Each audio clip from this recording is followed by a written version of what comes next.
G'day guys, welcome back. My name's Taz. In the last episode we bought the GS. We ultimately got it to a point where it would run because it didn't when I bought it. I found that the back tyre wasn't holding air, the air filter was clogged, and it does misfire a little bit and it wants to run on one cylinder.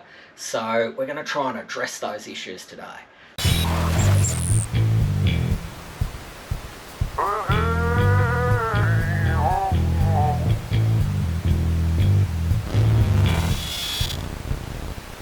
But before we do, I was a winner. Justin from Kamikaze Moto in Fairbanks, Alaska. He rides a Royal Enfield Himalayan adventure bike and he does all these amazing rides. He rode from Seattle to Dead Horse in Alaska, and ultimately if you think Tasmania's wild, then you should watch Justin's videos. They are just extraordinary. The environment there is absolutely amazing. So I entered a competition on his YouTube channel, Kamikaze Moto, and I won a mug, I won a sticker, and I won this cool Mosko Moto Adventure Tool Roll holder and cover. This is a real cool prize, and Justin very generously sent it from Alaska to Tasmania, and it arrived in perfect condition. I can't wait to fill this with tools and put it in my pannier on my bikes when I do trips. But guys, check out Kamikaze Moto. You won't be disappointed. It would be youtube.com/Kamikaze Moto. Check it out, you won't be disappointed. But ultimately, let's get down to business and address some of these issues.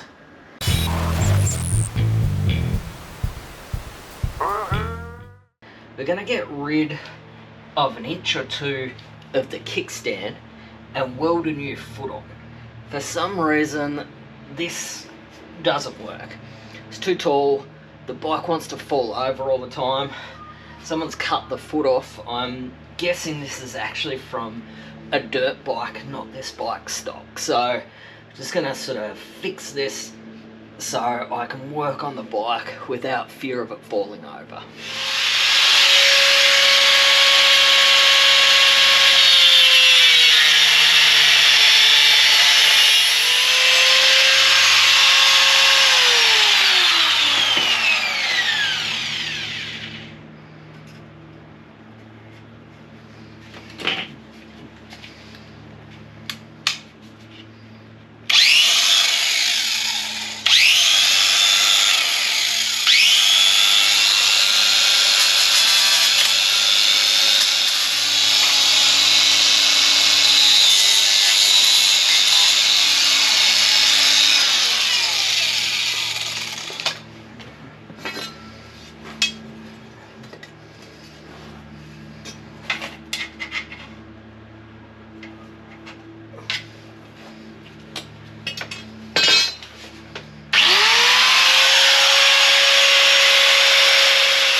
Guys, there's the finished job there.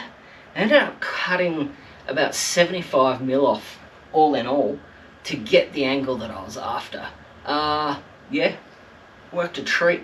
The only problem I struck was that the tip clogged up, wouldn't feed the wire, so when it did spark it was all snotty, but I ground it off, put a new tip on, started again, and yeah, came up a treat. Gave it a quick spray of kill rust just to blacken it and also prevent it from rusting. The angle is good, it's nice and solid, gives you a chance to work on it, particularly if I don't set up the paddock stand or the lift.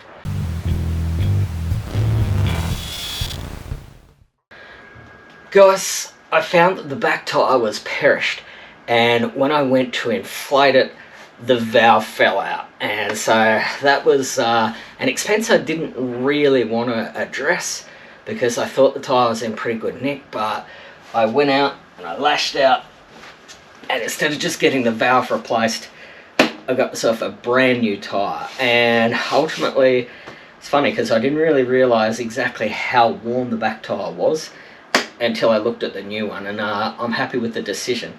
It's a Dunlop Aeromax in the 130/70/17 size. It's a GT601, and I've had a lot of success with Dunlop tyres. The dealer I go to swears by them. He sells Pirelli and a whole bunch of other brands, but he swears by the Dunlop.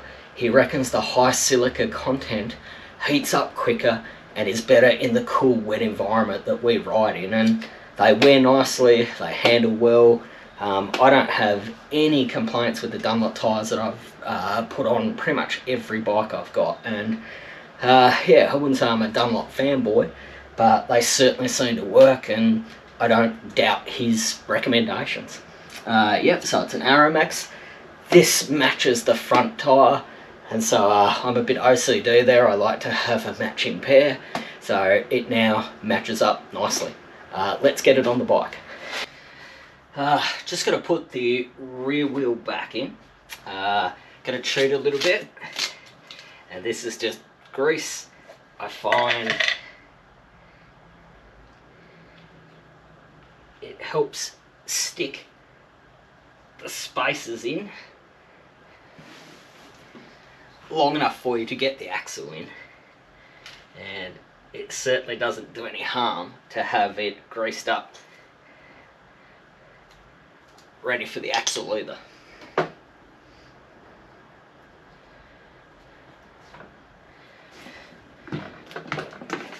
Weave it around the rear guard.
just going to grab a 22mm socket, 17mm spanner.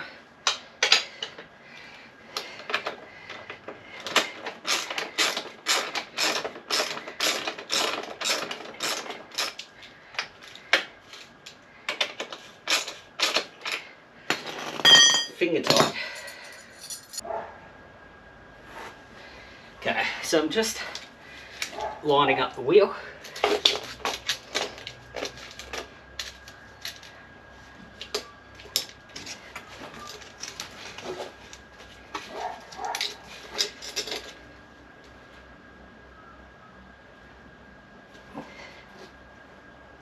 Yeah, that's got about 20mm play in it, which is about how I like.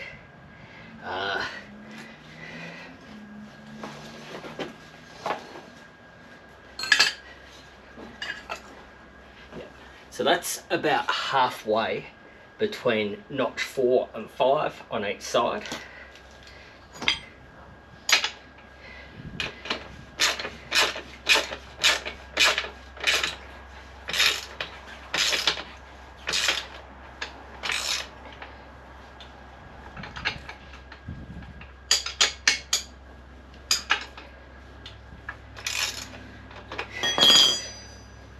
That, guys, is the rear wheel with brand new tyre installed.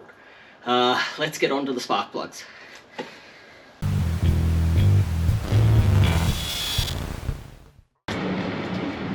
Guys, I just pulled out the plug from the other side. These are NGK DPR8EA9.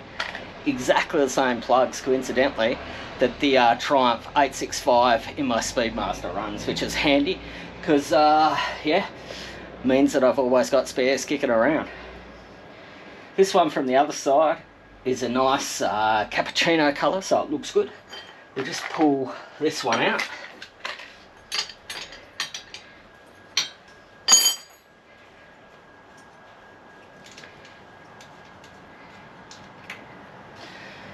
Yeah, this one's pretty black and it's not gapped properly. So we'll put a brand new one in. Just that sort of fact that it's gapped incorrectly possibly is the answer to my misfire right there. Finger tight so you don't cross thread anything.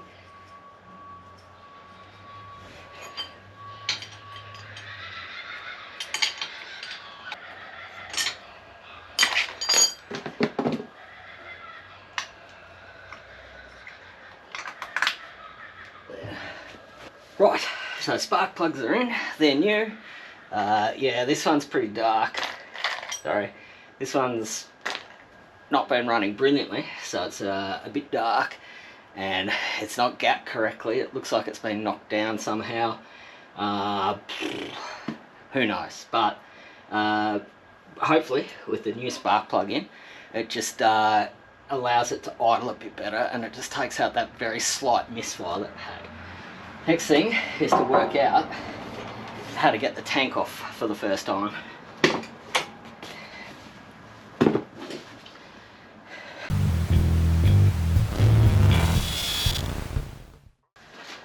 Guys, we just used a 10mm to take out the bolts here. Popped it out of the lugs and just dropped it down. This will be a 12mm.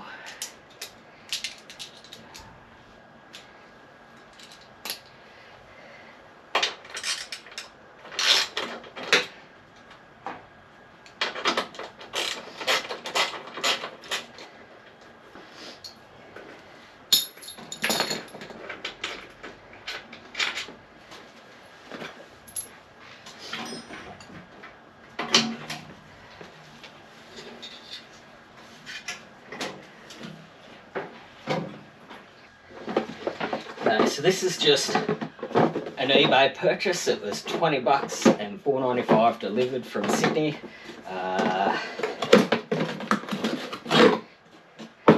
Stock brand new air filter for an 89 to 2002 GS500.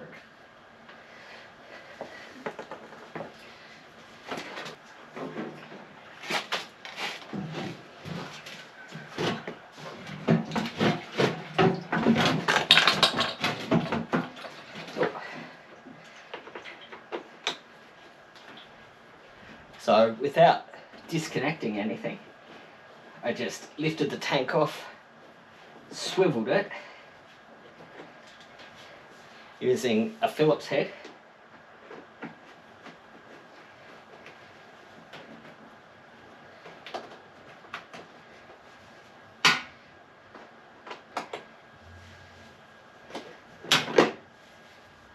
Yeah, that's Maggie S, so lucky we got rid of that.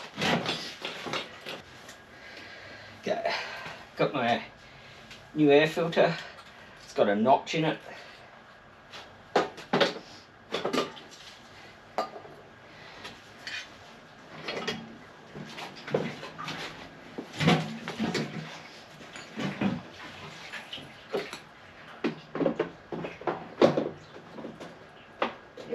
Fits perfectly. It's got the 10mm back, and I'll pop in there.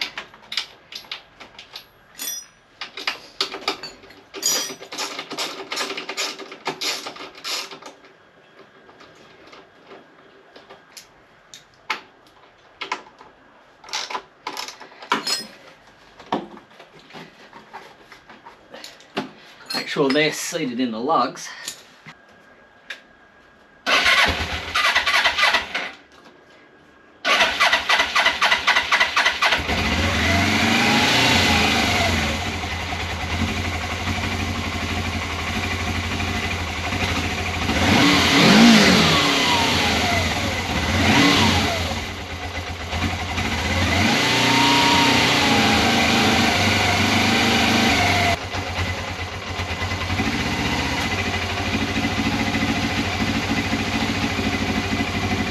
Cool. So it idles, fires up. It's been sort of -5, -6. I haven't fired it up for a week or so. There we go.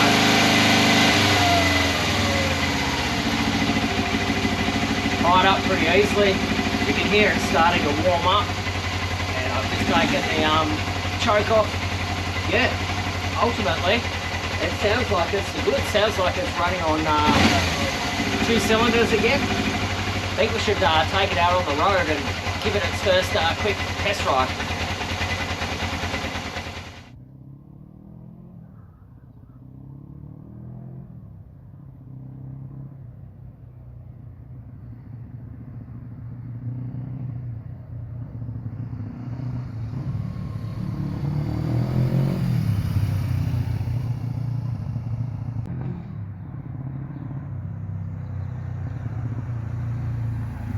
It was a bit of fun, just messing about. We changed the air filter, we changed the spark plugs, we put a new rear tyre on it. It's pretty much ready for the road, guys, and I mean, ultimately, proof is in the pudding. Let's take it out on the road. So I really enjoyed that one.